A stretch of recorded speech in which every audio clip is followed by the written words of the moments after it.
Hello, everyone, and welcome to the Sikh podcast. I'm Kieran, your host for today. Today, we're joined by Manj. Welcome, Manj. Thank you for having me. Yeah, it's good to see you and good to meet you in person.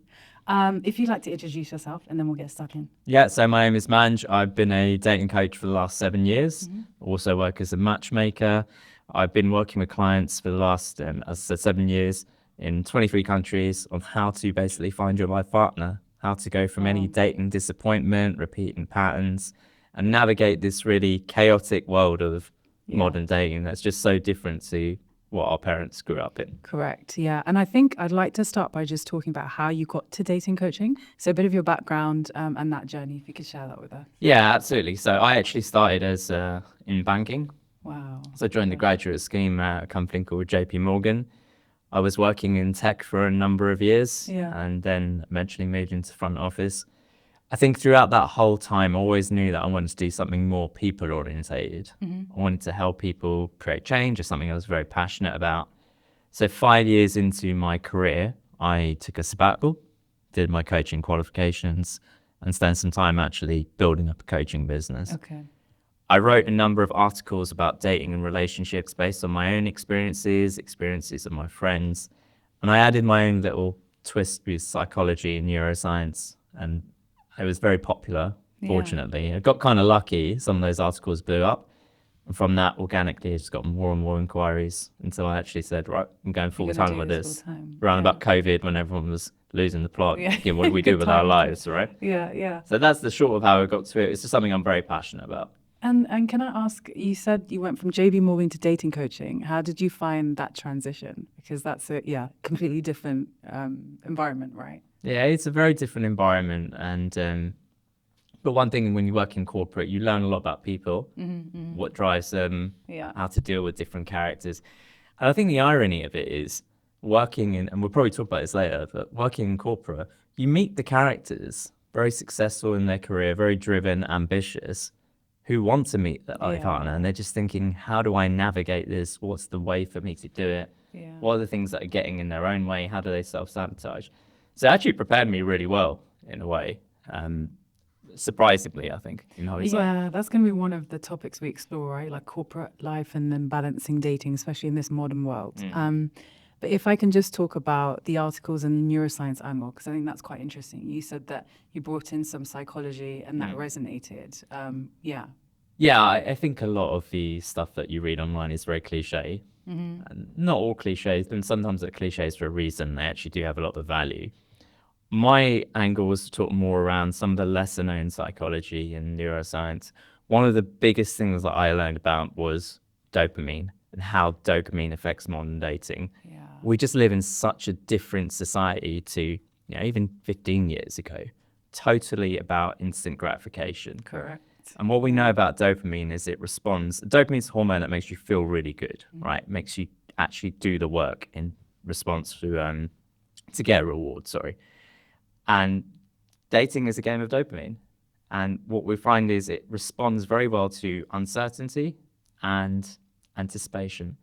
And what that means, you get maximum dopamine when you're not sure about something and you're waiting for it to happen. So if you imagine someone who is giving you mixed signals will spike your dopamine like crazy. Wow. And you're going to start thinking, wow, it feels so good. This must be the one for me. This is right. It's the way I feel. And actually, it's just the chemicals in your body tricking you. It's like a drug. No different to pulling on a slot machine, no different to eating a bar of chocolate, taking other sorts of hard drugs. Right. And that's what's happening to us in today's world of dating. With people that you've worked with or singles that you've worked with, what are some of the pain points or patterns that are coming up repeatedly in the barriers to, finding life partners? I speak to thousands of singles, especially South Asians, and I put it really in different camps. So it really does depend on where you're based in your life. So what age you are, whether you're a man or a woman, where you are in your career, what you're looking for. The typical thing that I see is I meet a lot of very successful women who've done professionally outstanding things in their career, 30s to mid-30s. And now they're trying to meet someone who's at that level. They're trying to meet someone who's bringing a same level of accomplishment, the same level of commitment, and still balance a career. And I think that's the biggest pain point I've heard from the female side, alongside a lot of pressure from family, for sure. Yeah. On the guy side, what I see a lot of is really not knowing how to be emotionally available, not knowing what commitment looks like or being able to commit. But then equally on the apps, especially some of the non-South Asian apps, just not really getting a chance, swiping thousands of times because of looks, height, whatever it might be, not getting those conversations, becoming very demoralized and then thinking, blaming the dating pool or blaming dating in general.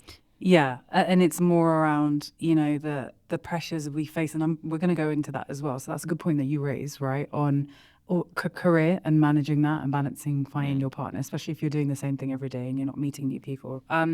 What is a dating truth, right, that South Asians and or Punjabis, the wider South Asian community, don't want to hear? Like a single dating truth. God, we get trouble for this, but a dating truth that most South Asians don't want to hear, especially in this country, is we're not as modern or as intelligent as we think. Okay. And what I mean by that is I'm still having conversations in 2025 about caste. Wow. People who have not really thought it through. I'm still having conversations around height-based filters, and I'm still trying to explain to people that they don't have a type, they have a pattern, but they're still just a behavioral pattern. Yeah, a pattern that is repeating, something that's unresolved, but they're insistent on following it over and over again, even though it produces the same disappointment. And let's talk about the pickiness then, right? So what do you mean by that? And I think from my understanding, height is one, if it's women looking for men, it's like above a certain height, and maybe vice versa actually. And then also salary expectations, the level of qualifications, and then we'll go on to obsession with the spark. But first, the pickiness is something I'd like to delve into. Yeah, it's absolutely phenomenal.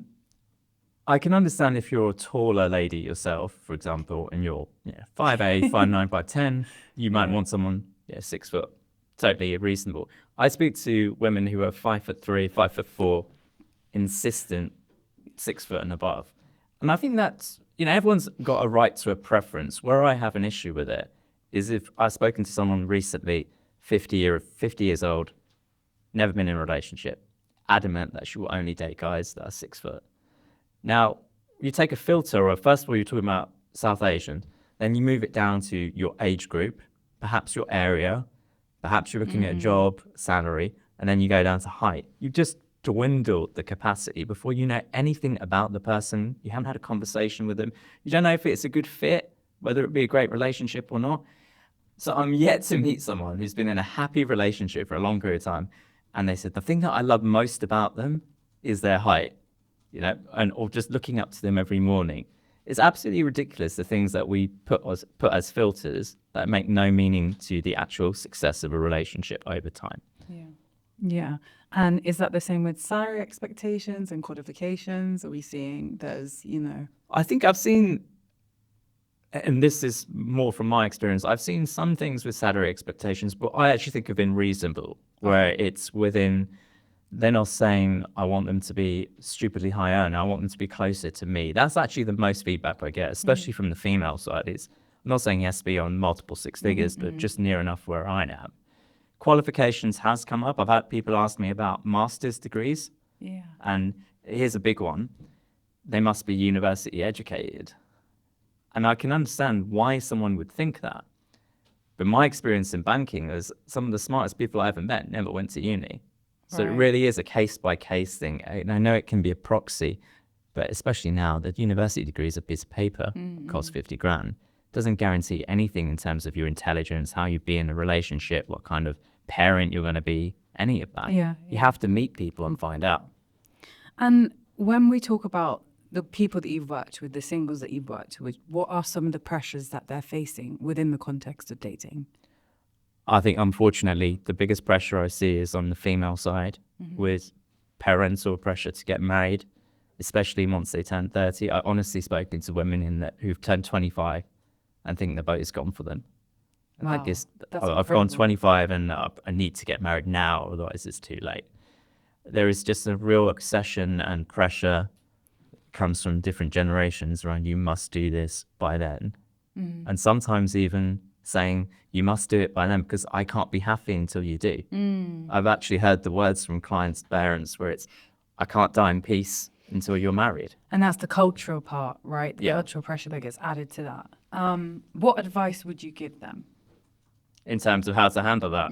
It's not an easy one. I think one of the most successful strategies I've seen with clients, and it does take something to implement this, is to just agree with them.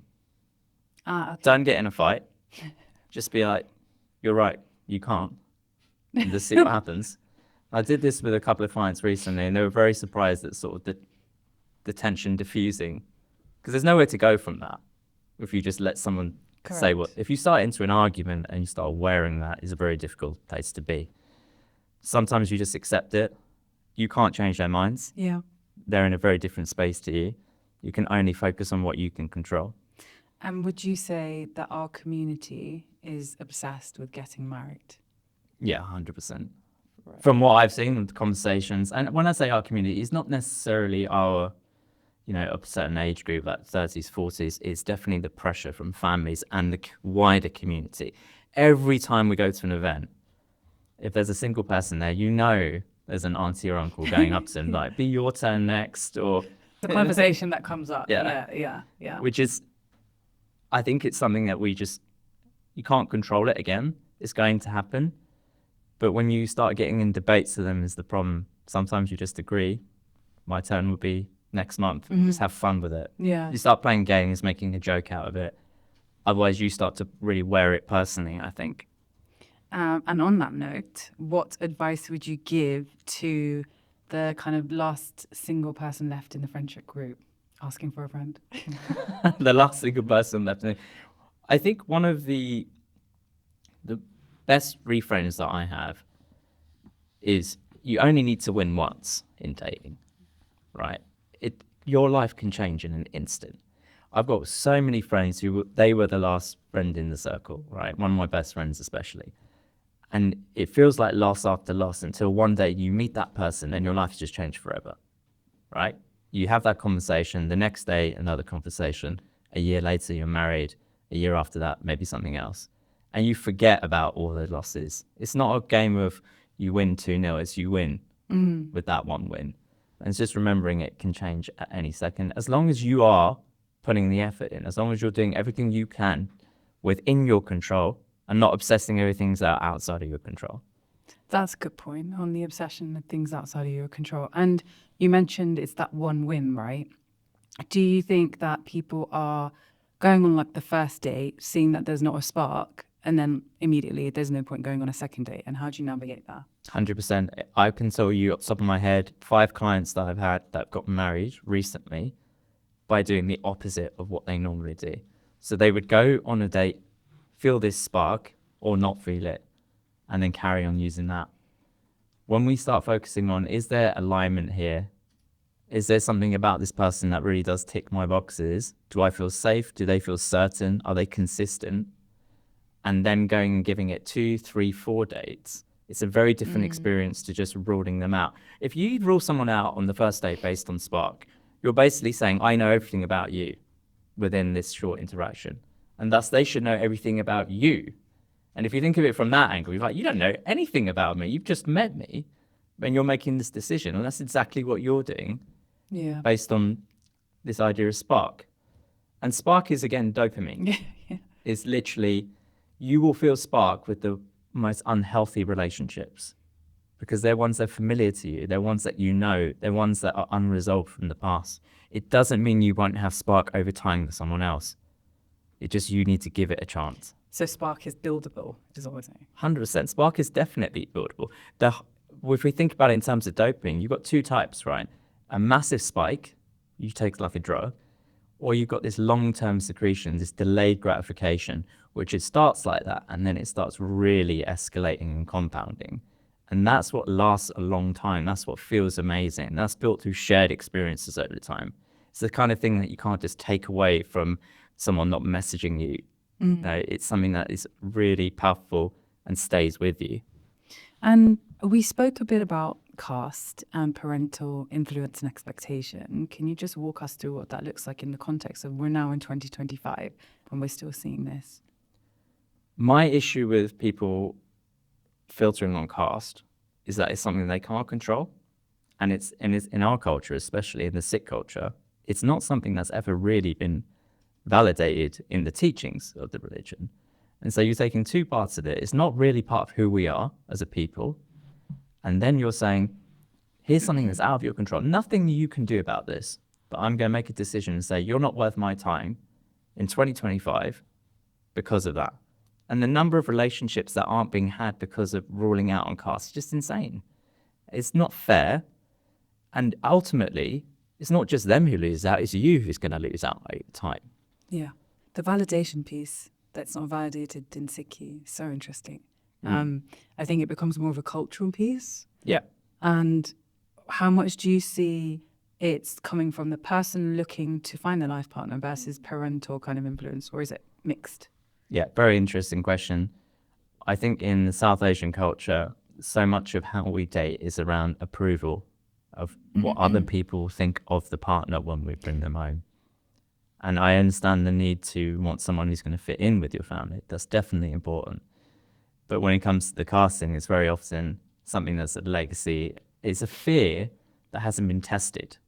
So they don't really know what it's going to be like if you did bring someone who's of a different caste. But they're just worried about what other people will say, I find, most of the time. Sometimes not even the parent themselves don't believe it, but they're worried about a cousin or some extended family and the shame that you'll bring, assuming it would be shame. And on the shame point and kind of topics that are surrounding stigma, what about people who've gone through divorce and are now looking to date, and then also women post-30 or people post-30? It's a very difficult part of our culture that we still have a stigma around divorce. When I think about divorce, I think what an act of courage, especially if you're South Asian, to go through that process and at the end of it say, this isn't right for me or both of us, and actually have the courage to see that through. It takes so much of that. And instead of rewarding it and saying, hey, you deserve a second chance, maybe you know yourself better now, maybe you'll make a better partner now. So many people are actually doing the opposite and saying, you're not eligible anymore, which I think is absolutely wild. And are you seeing people, you know, when you're matchmaking, are you seeing people turn down people who have gone through divorce? 100%. I have to put it as a filter. I have to say, would you date someone with kids? Would you date someone who's been divorced? When someone has kids, absolutely, it's a very different state of your life. With the divorce, most of the people will say no. And it takes a lot of thought to really get into why is that? Is it that you don't want to date someone who's been divorced? Or is it you don't want to go to your parents or family and say, this person's been in his previous marriage? Ignoring the fact that they could have learned so much about themselves. It might have been something, a very difficult marriage. And I just think it's a very unfair way of rewarding a massive act of courage. And if you could remove one stigma within the South Asian dating scene, what would that be? If you could just delete it out forever? If we could delete one thing out of South Asian dating, I would think it would be around caste for me at this stage. Because it's not just in Sikh, it's in Hinduism as well. We're seeing still issues. But if I was to think of it as one aspect of South Asian dating, we could delete it and just change it. It's just the need to seek approval. Dating based on what we think other people will think of that person more than what we would think of them now and what it would be like to be in a relationship with them. And so what are some of the unsaid preferences that we're seeing within dating? And I'm going to tell you 3 unsaid preferences. This is raw. This is honestly what I see very often. Skin color, bald people, and weight. Skin color, particularly tone, often a preference for lighter versus dark. I see women specifically saying, I won't date a guy who's bald, doesn't have hair. And then also the same sentence comes up over and over again with guys, I want a woman who takes care of herself, implying around weight, essentially. But I won't take anyone on who makes these suggestions. Okay, that's interesting. Right, because I'm not going to be able to help them. Okay. If they were starting like that, more things will come up over time. And you're missing the point, particularly in my work of coaching and matchmaking, of why are we working together? If you know what you want, just keep swiping endlessly and then be surprised at the end when it doesn't happen for you.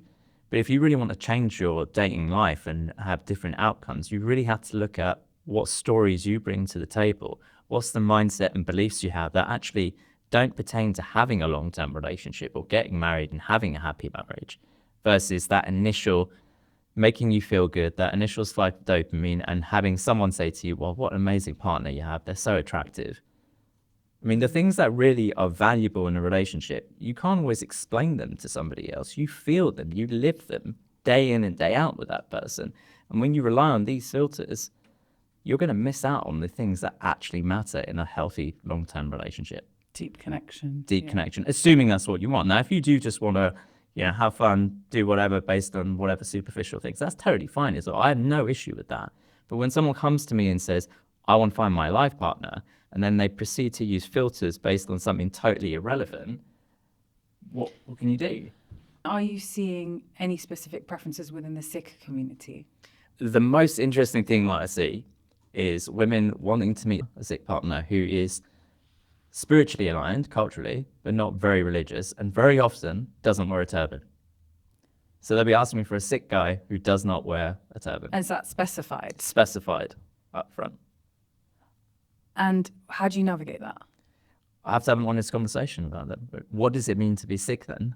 And what is it you're really looking for? And most of the times, I think then what they're trying to do is tick a box for a parent. Because why that then versus a Hindi Punjabi guy? Why that versus anyone else? If it's about the person and the partner, and it's not about the religion, it's not really about the culture. If you're ruling out a fundamental piece of our culture, then who are you doing this for? And very often it comes out that it is a preference that for them to be able to manage two expectations, one for themselves and one for the parent. And when we mention this, are there any attraction traits linked to this, or is it more cultural? The most common feedback I get is around beards, actually. A lot of women that I speak to do not want to date a Sikh man with a long beard. Sure, sort of well-kept ones are totally fine if they're wearing a pug or not. But the long beard, I've actually yet to meet a person in my work who's open to that. And this is UK or UK? This is globally. It's Global. 23 countries. Obviously, not covering India in this case, but US, Canada, parts of Europe, etc. Right. I guess there'll be a lot of guys watching this Yeah. who would be hearing this. What would you say to them? Yeah, and I wouldn't want anyone to be discouraged, right? And I know it can come across negative. What I have seen is a lot of these guys find their person. You've got to stick at it. You'll be very clear on what's important to you, who you want to connect with, what are the things that you value, and just focus on that. If someone doesn't want to be with you because of some trait like that, they're not the person for you. Yeah. They've done you a favor. They've ruled themselves out at the beginning. You focus on those people that are actually willing to connect with you. You spend the time, you get to know them, and you make sure you have alignment. And that's where the magic's going to happen, right? It's not about obsessing over rejection or the people that could have been. Do you think that what's driving this comes from social media in terms of the superficial side of looks and the Western influence? Just getting your insight on what drives some of these preferences. I think social media has had such a detrimental effect on the way that we date now. It creates the most unrealistic expectations of what relationships should be like, how people should look, and it just gives too much information that ends up being confusing. We don't know what we should be doing, what we should care about. And I'm a big believer in this. You actually don't follow many accounts. You follow people that you trust, very few people, and who have what you want. Forget opinions. Look for people with receipts, people who've actually been there, got the outcome you're looking for. Trust them. Don't be going on social media looking for the opinions of everyone else who are in totally different mindsets, want different things. We get into this comparison game then. And the thing is, only you know what you truly want for yourself. And there's one thing that I heard recently I think was really powerful is the older you get, you can live with failure, but you can't live with regret. And there's no bigger regret than doing things that other people wanted for you, not what you wanted. That's really powerful. Yeah. So how do these things impact people's well-being, emotional well-being and identity? I think it's really difficult to manage at first, but one of the things that I've really taken a lot of strength with in my own life and with clients is stop obsessing over your weaknesses, start really focusing on your strengths. We've all been dealt a hand of cards, right? Mm-hmm. Don't worry about the things that you don't have. Think about what's in my hand now, what am I really good at, what are my strengths that I can use, and leverage up on that. Forget about those things you don't have. Don't be in a place of lack or want. You have something unique. You have something where you have an unfair advantage. that is the place to focus. And when you do that, you become magnetic, you attract people who are like-minded, and you build those connections with people who make you feel valued for who you are, not something that you don't want to be. Yeah. And can we talk about some of these preferences leads to rejection, right? Or the idea of not meeting expectations.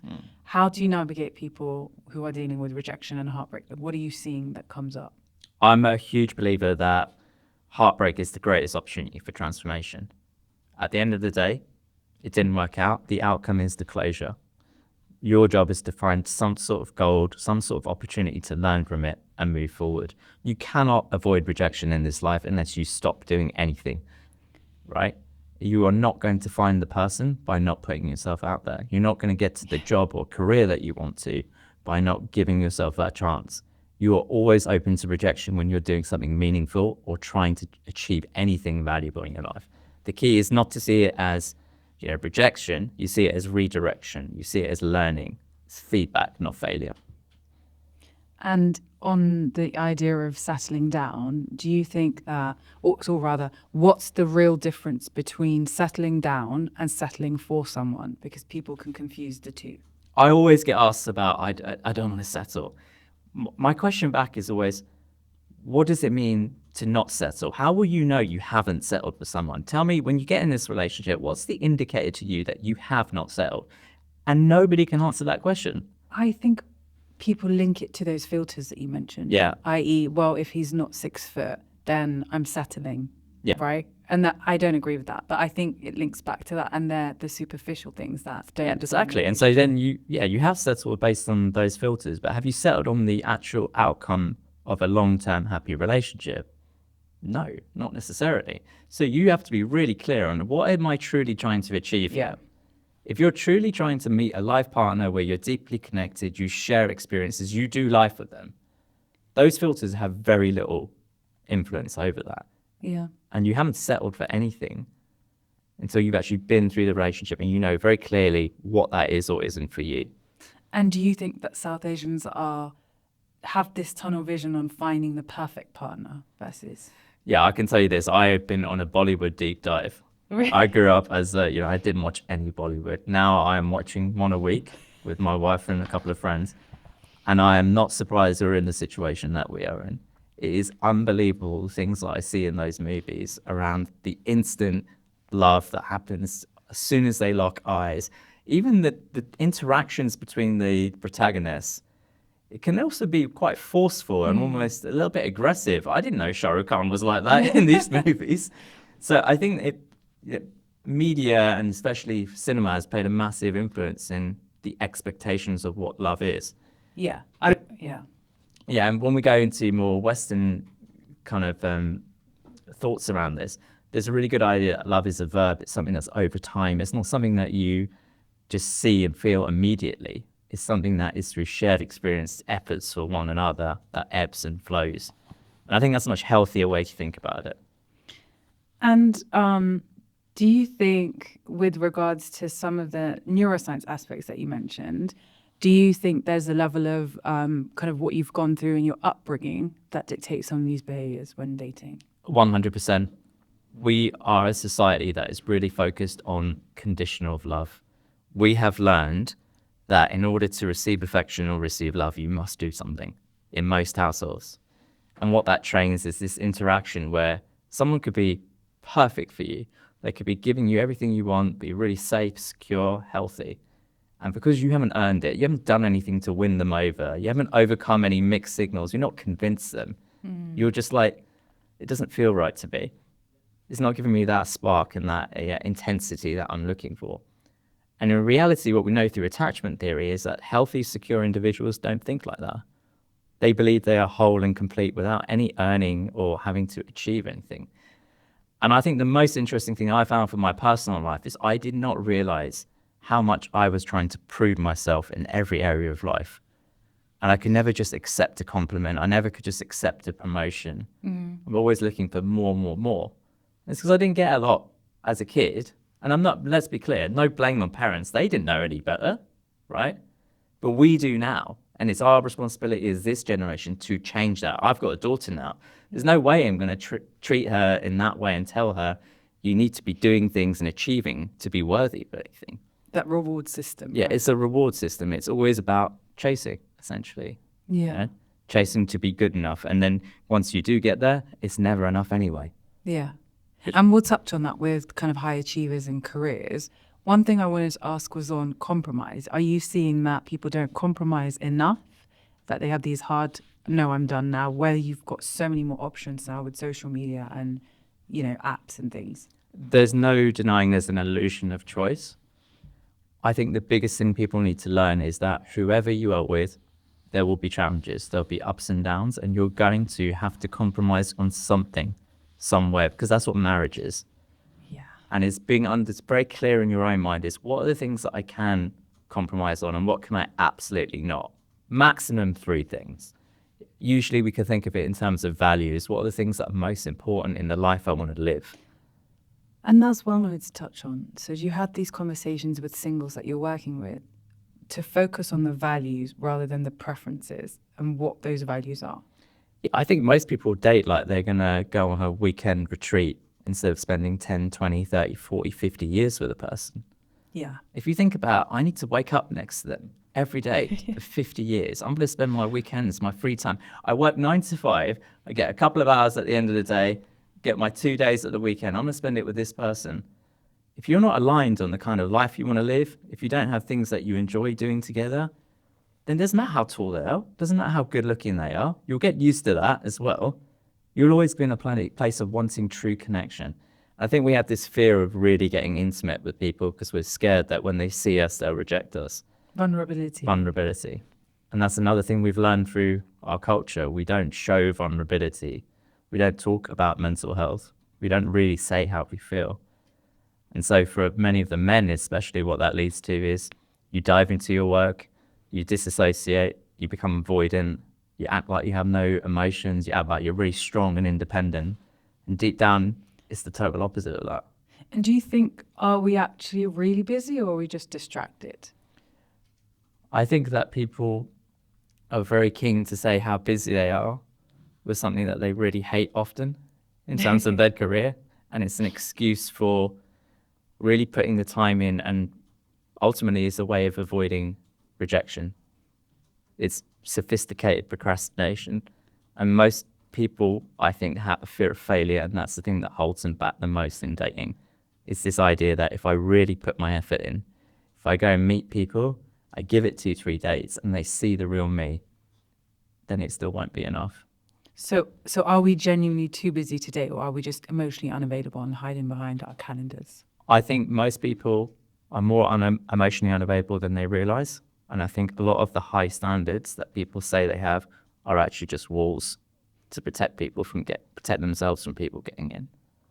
And high achieving women and men who are juggling these careers and are very successful at it, why is it difficult for them to be vulnerable, right? All the other skills we've mastered, but vulnerability, not so much. I think it's a muscle of vulnerability. And if you haven't learned how to use that as a kid, especially in our culture, then you wouldn't use it. One of my favorite models around this is something called the drama triangle. It comes from transactional analysis. You have 3 positions: rescuer, victim, and persecutor. And the core premise of this model is, as a child, you'll go to your parents and you'll ask for something, and they'll say no, right? You can't have that sweet. And you might accept it at first. Then you'll realize there is a way to get that sweet. So if you want to be a rescuer, you'll do a chore, you'll do something great for your parents, and then they'll give you that sweet as a reward. If you're a victim, you'll play ill. You'll be like, oh, well, I don't feel so well. Can I have that sweet, whatever it is. Or if you're a persecutor, what will happen is then you'll essentially say, well, my cousin gets sweets all the time. You're a bad parent. Why can't you just give me a sweet? And typically what happens, especially in our South Asian culture, is you'll find one of those strategies that works for you. And most of us, it's rescuing in South Asians. We become really good at something. We become the perfect daughter, the son who gets good grades. We're high achievers. We're helpful around the house. We're good in communities. And then you'll just use that the whole time. You don't care about how you feel anymore. You're like, I know if I do this, it's going to get what I want, which is often just the love and affirmation. It is a way to get your needs met without ever directly asking for them. And why would you need to be vulnerable when you've got these strategies? Of course, it leads to a lot of dysfunctional relationships, and that's why it's, later in life, it's not ideal for you. But I promise you, if you look around the communities that you're in, if you look around your workplace, you'll find someone who plays victim, someone who's always blaming, and someone who's always rescuing when he has not or she has not been asked to do it. And you can't unsee it once you've been there. And do you advocate for therapy within the context of dating and or before marriage or during? I'm a big believer in whatever works for you. I like therapy and coaching. It depends on what's most there. If you're someone who wants to just create new outcomes, I think coaching is fantastic. If there's stuff in your past that you haven't truly dealt with, I think therapy is amazing. And more of us have that than we realize. And speaking from a guy's perspective, I think guys don't realize because the strategy they use is disassociation. So they will have a pain in their life that they've created space with mentally. They don't even realize it's there often, and they're not having those conversations. So if you go into a therapeutic setting and you start talking about what was it like when I was growing up, then it will start coming up and you can actually do something about it. And going back to challenging careers or, high pressure, fast paced careers, are you seeing women who are earning more than men struggling to find somebody similar on their level? And then within that same context, are there some men that maybe feel slightly insecure and want to, go forward with a partner? I mean, this won't be popular. My honest reflection, after thousands of conversations, I see a lot of very successful South Asian women, 30 to 39, let's say, in great careers who are looking for a partner in a similar salary level, similar, let's say, position of responsibility or seniority, and not finding the equivalent level of men. I hear that every single day. In terms of why is that an issue, the feedback I get, and I don't know how true this is, I'm trusting in what I hear, is that when they do find out, or the partner that they're with finds out, or the person they're dating finds out, they're earning a lot more, they're intimidated by it, or they feel slightly uncomfortable with how to navigate that. That's a tough one. How do you navigate that in terms of when you're matchmaking? Do you look at salary brackets and banding and I'd be lying if I said I didn't have to know reasonably. If I've got some women who are real high earners, and it's understandable that they want someone near them, and I do need to know that. And what I think this means for men is that if they're going to be in a position where they feel they're not earning as much as they can, then you've got to bring something to the table, whether it's emotional availability, being that safe, but showing that you're not put off by a high achieving female is so powerful now. It might come across negative or disheartening, but actually the bar is really low for guys now if they can get their stuff together. If you're someone who's proactive, plans a date, shows vulnerability in a conversation, can actually move things forward, can be present with a woman without always being so avoidant, that is such a long way to being successful in dating now. And it takes you swallowing your pride to do it. And I think that's where a lot of guys get hung up. And I would also say that would offset any salary discrepancy, because that's so empowering to be with a partner who's doing all of that the salary stuff becomes second. I've actually not met a woman in this case who said, I want them to be earning the same because of any other reason other than they don't want them to be put off by it. It's actually majorly around, I want them to be comfortable and still be able to be masculine in the relationship. This is something that doesn't get talked about a lot. But very high achieving females have often had to sacrifice their femininity or their feminine energy in the workplace. And so when they go into a relationship, they don't want to be doing the same thing again, but they want to be playing a masculine role. And so giving space for that and not being intimidated by any success in the career is such a powerful thing any guy can do. That will open so much opportunity. Yeah, and when you're comfortable in your femininity, that's when I feel like you're your best version of yourself, right? When you don't feel like you have to give things up and there's equality in the relationship. Such an interesting point. I want to touch on generational differences now. So what are we seeing in terms of the differences now, say from kind of elder generation to millennials to Gen Z and the dating scene? Well, starting with Gen Z, just doing things differently. A lot of them are coming off apps and really focusing on the in real life events, the IRL as they call. when it comes to millennials, I think, and being one myself, we're still really in the hybrid phase of trying a bit of everything and being kind of open to meeting people in many different ways. What I find most interesting with the kind of older generations, let's say boomers who have kids, what I do see a lot of is them signing up their kids for different events without their knowledge. It could be reaching out to me as a matchmaker or signing up for the apps and whatnot, and really just not understanding why is it so hard for you to meet someone. Even though the entire landscape has changed, we have so much more information, so much more confusion, gender roles have changed. It's not the same as just meet someone and go straight into a marriage, right? There are different consequences now than ever before. And what are some of the differences in gender roles that we're seeing? I think there's very interesting differences now. From my personal experience, I've been married for 5 years, been with my partner for 15 years. We just had a baby a year ago. Congratulations. And I think I have changed more nappies in the first week than all my uncles combined for their entire lives. I've been very hands-on with the process. And it's been amazing. But the thing that people don't talk about, especially for guys, this is not really spoken about. When you meet your baby for the first time, it's not always love at first sight, right? It's actually, you're not really sure how to react, especially if you've got some emotional avoidance in you.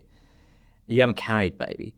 But what actually happens is the more you do for that child, the more you build the bond, build the relationship, the more you hold, you hug, skin to skin, you change nappies, you feed them. And I've had this incredible experience over the last year where I've got closer and closer, and it's this incredible bond that we have through doing stuff. And that is a complete reverse of what we had in the prior generation. And I just wonder how long it took them sometimes to bond in the way that I bonded with my child, because I put so much effort into it. But it's a total different gender role. I can definitely see sometimes elderly and people in a different generation in our culture surprised when I'm feeding, surprised when I'm taking the baby out in a pram, or when I'm changing nappies with no issue. And I think it's just a really good way of putting it into context of how different things are now. I'm self-employed, so I'll be taking our baby a couple of days a week. My wife's going to work. It's a very different world. And so the qualities you're looking for in a partner need to match that as well. If you really want to build a family together, you want to think about who's going to be a great mom, who's going to be a great dad. And then, there's not the preferences that a lot of people are dating on. And can I ask how that difference we're seeing, right, from the elder generation or the different generations and what you do, in your experience, what shaped the way you did this, right? Because we see it's different from other men. I'd like to just, get insight on. The one thing that really happened to me when I was probably in my mid-20s is I realized how much it was costing me seeking approval and also being emotionally avoidant. I had wanted to leave my job for a number of years, but probably from the first year I got there. If you take a 2-week holiday, there's 2 weeks for a reason. That gives you long enough to realize, do I want to do this? But if you get into 3 weeks, you're in big trouble because you really start to doubt. But I remember going to my mum every day and being like, I don't want to do this. I want to start my own thing. And she'd always say, no, stick with it. It's good money. It's secure and all that. It wasn't until I realized that I needed her approval to do something that I made a change and what that was costing me. And so what kind of person do I want to be here? Do I need to always be going to my parents for approval? Or do I need to do things the way they've always been done? And so the moment I realized that, I said, approval's never coming. It's now or never. I'm going to be responsible. I'm going to find out. So I made that decision. I handed in my notice, and then I told my mum and my dad. Both of them were totally fine with it. They're like, oh, you set your mind up. It looks like you actually want to do it this time. Because they realized they no longer had that power and that I was set on doing what I wanted to do, that I wouldn't regret it. And the same thing happened a few years later when I was going to propose. It wasn't necessarily a marriage they agreed with at the start. I said to them, I'm going to propose on this day. And instead of waiting for that approval, I just said, this is what's happening. And it makes such a big difference when you're self-directed, when you make choices for yourself and you realize what it costs you to not. Going back to that regret, you will regret the choices that you made that weren't your own far more than the ones that you made that didn't work out. How do you deal with opinions that would be different? For example, leaving your job, comments about that, being hands-on with your nappies, comments on that. Opinions are just going to come everywhere. You cannot avoid opinions. And one thing I found from my work is the more successful you become in any area of life, the more critics there are. I listen to the people who have got receipts, as I said, people who have done what I want, who are behaving in a way that I admire, people that I would love to be myself. And if they've got something to say, I'll listen to it. Doesn't mean it's always true, but I'll happily listen. But if some randomer or someone that has no, bearing on my life, or doesn't behave or have the things that I want, it's just an opinion at the end of the day, and you will never stop that. In the older generation, we saw arranged marriages normalized. What do you think is the difference now? Because we see almost a 7-stage vetting protocol, 3 mutual references, a LinkedIn scan before you've even got to that stage. Yeah, I think we are probably, if you imagine arranged marriages being here on that side of the scale, then we've got where we are now right on this side, and we just need to find some nuance in it. Like I was just saying, there's no rights or wrongs, right, truths or false. One of the things that holds people back the most is this binary thinking. It's yes, no, true, false, right, wrong, all this. Life is a sliding scale of grey. There's always nuance. And if you're able to operate in the middle, that's where you become a really valuable person, really successful person, especially in dating, because it never is right or wrong. It's always context dependent. And so you can have all the 7-stage ratings you want. I'm a big believer in find the 3 things that are most important to you. Yes, attraction is important, but probably not in the way that people think of it. And you have to find out by actually dating. How many people aren't giving relationships a chance? They cut them off at the knees on the first round. Never get to really see what it's like to be with that person, to see what they're truly like. What's one expectation the older generation had about marriage and dating that simply doesn't work anymore? I think a lot of the older generation would meet a person once and be like, good to go. And now it's just absolutely not the case. There's so much more we need to know about. And because we're aware of it, we can't unsee it. People who are very well educated on things like attachment styles or conflict, understanding how a person could be in a relationship, want time to see what a person is really like. And you absolutely can't take that in the first date or the first meeting in the way that many arranged marriages were, literally on site, yes or no. Yeah. And do you find the culture clash difficult? Because, for example, where you had people who had arranged marriages, right, say our parents, and now we've got all of these people that we're speaking to and trying to get to know. I remember having a conversation with my mum about this, and she said, I'm finding it really hard to advise you because I have never had this experience. That's very honest. I don't know how to navigate that, but I can help you as much as I can. I think one piece of feedback I get from a lot of the older generation is these people are too picky. And men and women now are too picky. And there are cases where it's true. It's just a very different expectation of what a relationship is now, though, especially when you cater in the gender roles. If it was purely you're going to be at home and you're not even going to see your partner in many cases for that much, and you're going to raise the kids, then maybe it would be different. Now it's really about partnership. It's a 50-50 thing. Both people are contributing. The world is very different. You need a bit more time to find out, is this person someone I can spend the next 50 years with?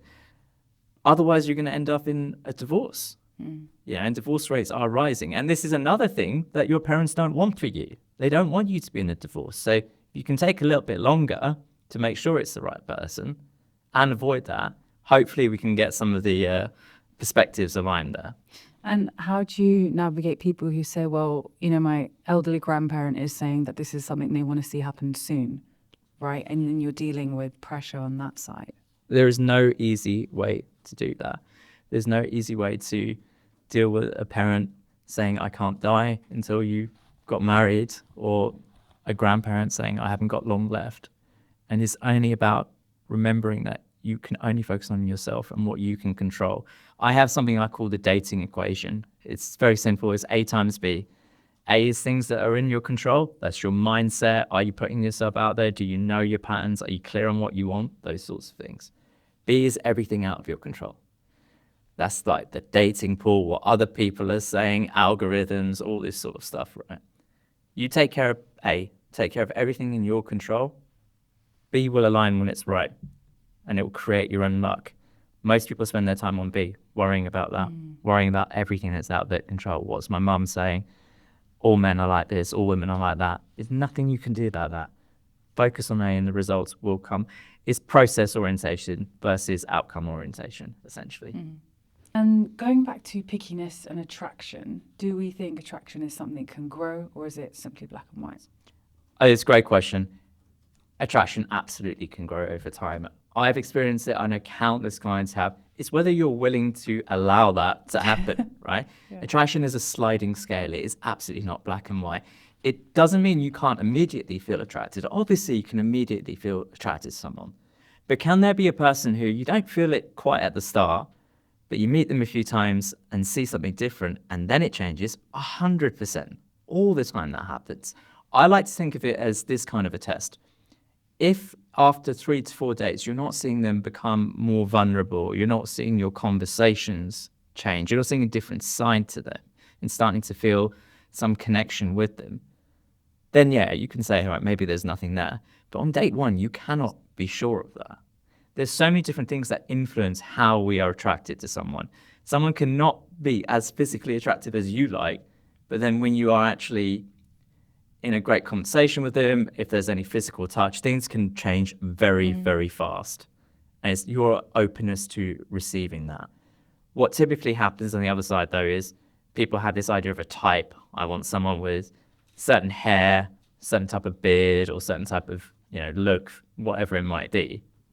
And they just gravitate to that over and over again, which I think is the same as going to a restaurant and just ordering the same food over and over and never trying anything new. You don't know what's possible until you explore. Mm-hmm. And I want to focus on some practical takeaways for the audience. So what things should people reflect on before considering marriage? Before considering marriage, big question. The most important factor in the success of a marriage is how you're able to repair from arguments.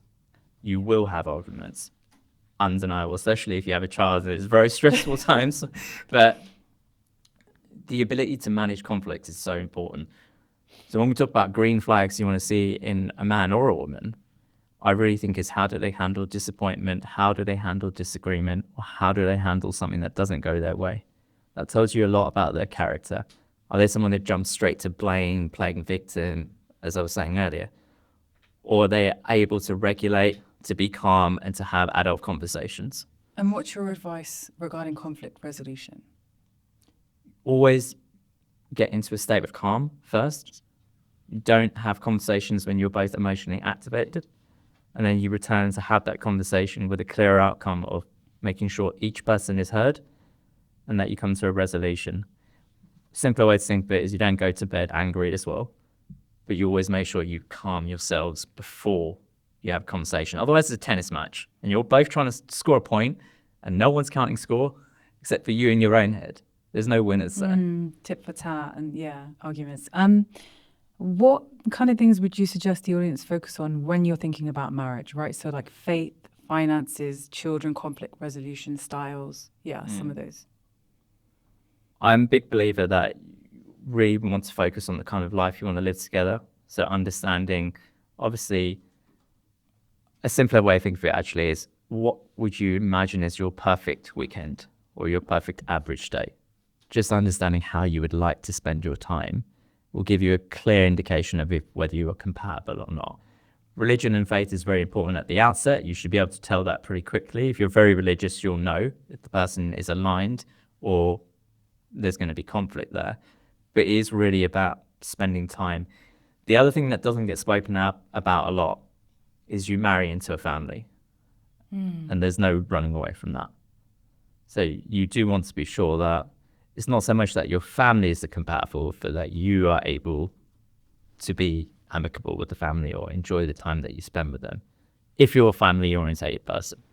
And can we talk about compatibility versus chemistry? And going back to the dopamine piece, how would people navigate? I just have chemistry with this person versus compatibility. The two can be conflated. Compatibility is thinking about things over a long period of time. Chemistry is about how you feel in the moment on the date. If you're feeling, or even when they're not messaging you, how you feel about the person in terms of if you're really excited to see them can be quite misleading because again, there's a dopamine influence there. If you are consistently feeling a certain way and feeling that you trust the person and feeling that you can rely on them and that they have integrity, it won't ever feel the spike that you get when someone is exciting and giving you a bit of mystery.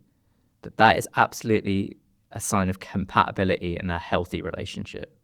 And you need to give it time to build those shared experiences so you get more of that dopamine, instead of relying on the spikes from someone who's uncertain, playing push-pull games, playing hard to get with hot and cold signals. And so when we talk about the generational differences and, you know, the parents may be thinking that we need to just get on with it, what do you say, or what advice would you give them in navigating that and with their children? It's a great question. How parents can help is through obviously being supported, but by asking the right questions. There's always a desire. Whenever someone's in need of help, or we think they're in need of help, we jump to advice very quickly. As a society, we're always trying to say, I know exactly what to say, or that's not how it was or how it is. Really just understand where your son or daughter is coming from. Listen to them in the way that you've never listened to them before. Simplest way is just repeat back what they're saying and just have a conversation with them. What is important to them? What are they struggling with? What are they not meeting? Ask your son or daughter how you can help. And you might be surprised at the answers that they give.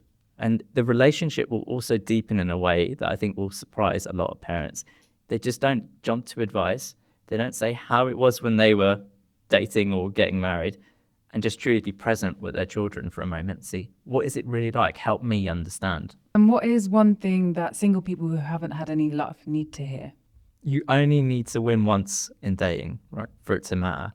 I promise you, things can change in an instant when you meet the right person. All that matters is that you're following the right process, and the right process being putting yourself out there, knowing yourself, being clear on what you want, having the right mindset. If you nail that, everything can change in an instant. So we'll do some rapid fire round. One behavior that instantly improves dating experiences. I think if you focus on how you make a person feel, that really changes a lot of things in your dating life. If you're not obsessed about filtration, asking the right questions, just think about, how do I want them to feel? It completely changes the game of how you interact with someone. And one green flag that people overlook. How someone handles disappointment or conflict is so important in a long-term relationship, and being able to manage any disappointments that you have or have any arguments, how you repair. And then finally, a message to anyone who thinks they're running out of time or are feeling hopeless. As I said, everything can change, but you've really got to be clear on, am I doing everything I can within my actual power? My favorite exercise here is something called inversion theory. All we know now is that whatever you're doing is predictably leading to a certain outcome. There's not right or wrong, it's just what happens. So my advice to anyone in this situation, list out every single thing that you do, whether it's a mindset, it's something that you don't do, it's the conversations that you have with your friends. List it all out on a piece of paper, do a spider map. Then flip it over and just write, what's the opposite of every one of those points?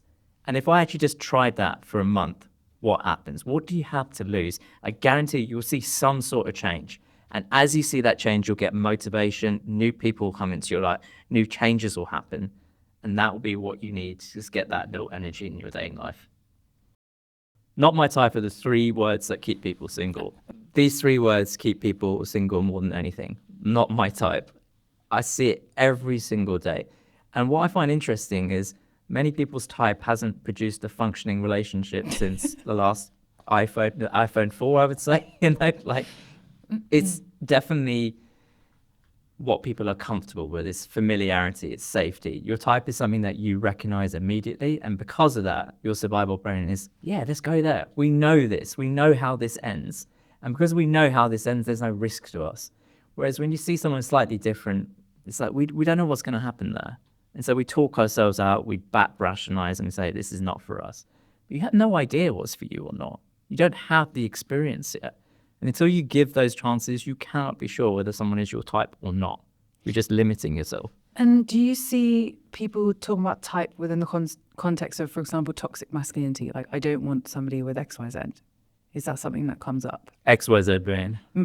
Being the personality type that we would consider there may be behaviors that are toxically masculine, and then vice versa, right? So I think just a point to mention. In terms of type, the most commonly requested is a certain kind of look, which is really a type of hairstyle and a beard, which is very common in kind of the South Asian community. I don't really hear anything on the traits per se, other than consistently no smoking and no drugs. Every single form that I've read for my matchmaking, no smoking, no drugs, without fail from the woman. But I don't really get anything around qualities except for maybe arrogance. Okay. Yeah. So what's an ideal first date? I'm going to get in trouble here. There's this whole wave on TikTok and social media right now. The first day should be glamorous, should be well thought out, a dinner, whatever, maybe drinks. I believe in just the coffee. Why not just meet each other, see if there's a vibe, see if you would like to see each other again with very low risk to either of you, especially from a female perspective in terms of safety. We're all busy as well. We need to find that time. I think there's no better way than first, just an initial coffee. But some people seem to think very differently about this. So it's really about what kind of relationship do you want to have? What are your expectations? And just going with that, because everyone has a right to an opinion. Thank you, everyone, for listening in. And thank you, Manj, if you'd like to share your social media. Yeah, I'm available at manj.bahra on Instagram. I'm always happy to reach out and have conversations with people. Be sure to follow Manj and continue to engage with Sikhing. Thank you so much.